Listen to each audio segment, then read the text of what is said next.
Bonjour, je suis ravie de vous retrouver aujourd'hui sur les ateliers de Nelly.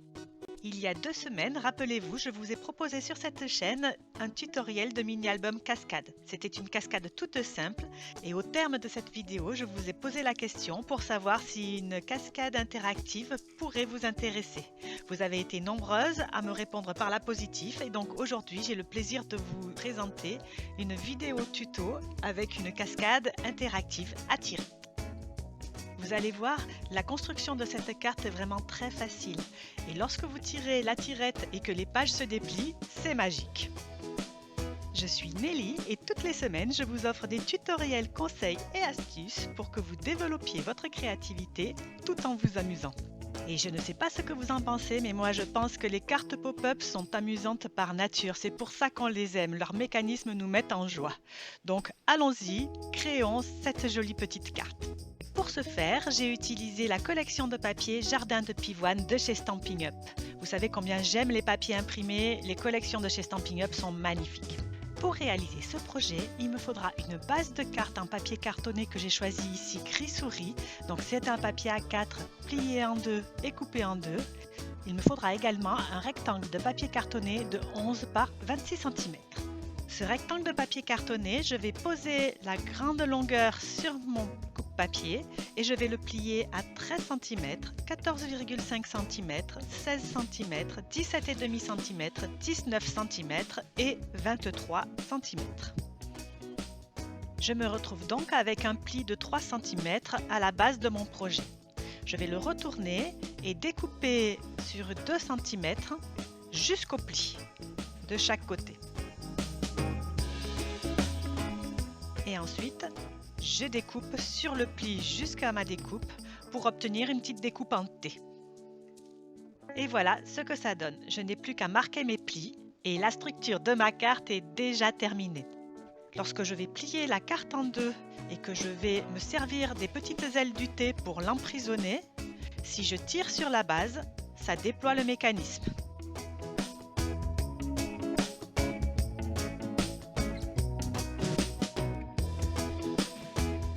Nous allons maintenant préparer les petites pages qui se soulèveront lorsqu'on tire justement ce mécanisme.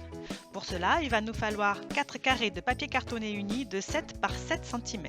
Et pour la décoration, nous aurons besoin de papier imprimé, donc 4 rectangles de papier imprimé de 6,5 par 6,5 cm, un rectangle de 6,5 par 12,5 cm, un autre rectangle de 14,3 par 10 cm et un dernier petit rectangle de 2,5 par 6,5 cm.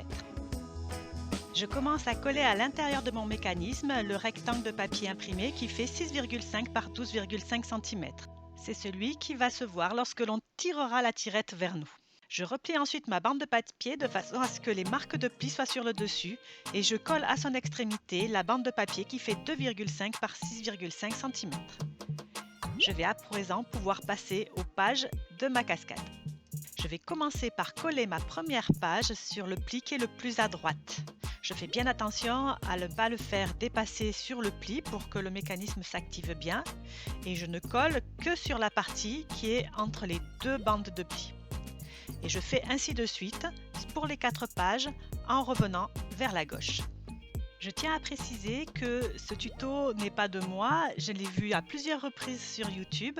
J'ai juste essayé de le simplifier au maximum pour que vous puissiez très facilement avoir cet effet waouh.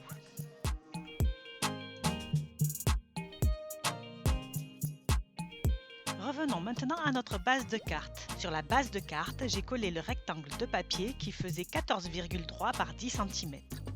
Je colle ensuite un rectangle de papier doré pour amener un petit peu de punch à mon projet. Et sur ce papier doré, je vais coller le mécanisme. Mais avant ça, petit rétropédalage, j'ai encore oublié de coller ma languette. C'est juste un morceau de papier de 1,5 cm sur 3 cm plié en deux. Je le colle au bas du projet pour qu'il me serve de tirette. Je vais maintenant coller le mécanisme sur la carte, mais attention, je ne mets de la colle que sur les petites languettes du T pour que le mécanisme se déploie bien. Et bien sûr, avant d'essayer de déployer le mécanisme, il faut attendre que la colle est complètement séchée. J'ai vraiment été trop impatiente sur ce coup-là et j'ai dû recommencer. Une fois que c'est sec, ça va beaucoup mieux. Mon mécanisme est prêt, je vais pouvoir décorer. Et pour décorer, je vais utiliser le lot de produits qui s'appelle Butterfly Brilliance par Stampin' Up. C'est un lot que j'adore avec un grand tampon qui contient plein de papillons et les dies assortis. Ce lot de produits est dans le nouveau catalogue qui sortira le mois prochain, mais la bonne nouvelle c'est qu'il est en avant-première et que vous pouvez le commander dès à présent.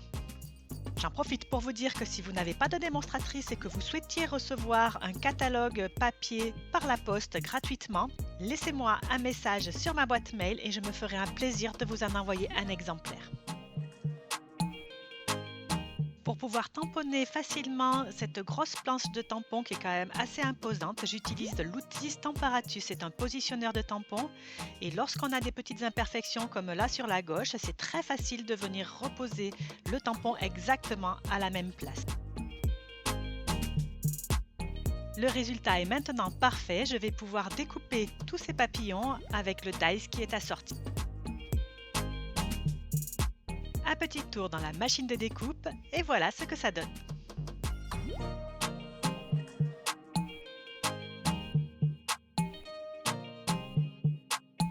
Ils sont vraiment magnifiques ces papillons. Et ce set de die a plus d'un tour dans son sac puisqu'il comprend aussi des papillons en forme toute ciselée. J'en fais quelques-unes sur du papier calque. Mais avant de coller mes jolis papillons sur le devant de ma carte, je vais préparer un petit fond de carte tout sympa avec les flocons de dorure. Les flocons de dorure, je vous les avais déjà montrés, vous savez comme je les apprécie, je vous montre une autre façon de les utiliser. Pour cela, je vais utiliser un tampon de fond qui a un effet tache et que j'ai trouvé dans le set de tampons Painted Poppies que nous avions l'année dernière. C'est le set de tampons avec les jolis coquelicots. Ce tampon de fond, je vais le tamponner avec de l'encre Versamark sur mon fond de page.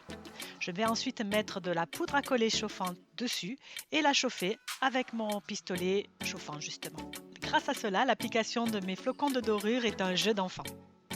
Et l'effet est vraiment waouh! Il n'est pas joli mon petit papillon avec ce doré?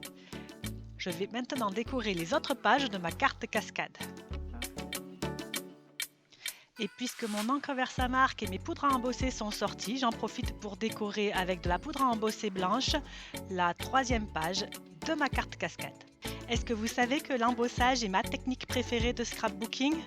Vous vous en étiez peut-être douté parce que je l'utilise vraiment très fréquemment. Mais peut-être que vous aussi vous avez une technique préférée.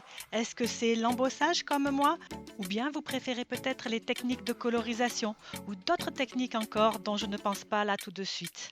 N'hésitez pas à me mettre vos techniques préférées dans la barre de description. Ça me fera toujours plaisir de vous lire et ça me donnera des idées pour notre prochaine vidéo. Je m'occupe maintenant de mettre un petit message dans la partie de la carte qui va se déplier et qui va donc apparaître au fur et à mesure. Cette carte est dans des tons de rose et de gris. Elle me paraît particulièrement appropriée pour un mariage et donc j'ai décidé de mettre un vœu qui serait également approprié à un mariage. Tous nos vœux de bonheur. Je termine ma carte en y ajoutant des petites demi-perles dorées.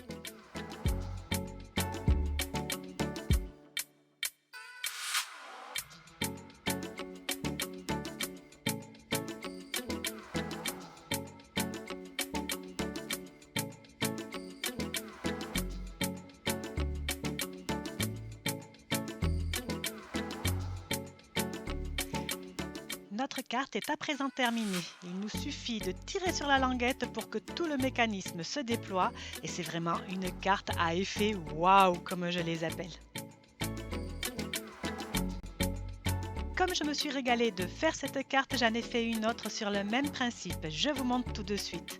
J'ai réalisé cette seconde carte sur un fond blanc et non plus sur un fond gris et j'ai utilisé à la place des dies papillons le set de tampons et le set de die assortis Painted Poppies, donc les coquelicots dont je vous parlais tout à l'heure.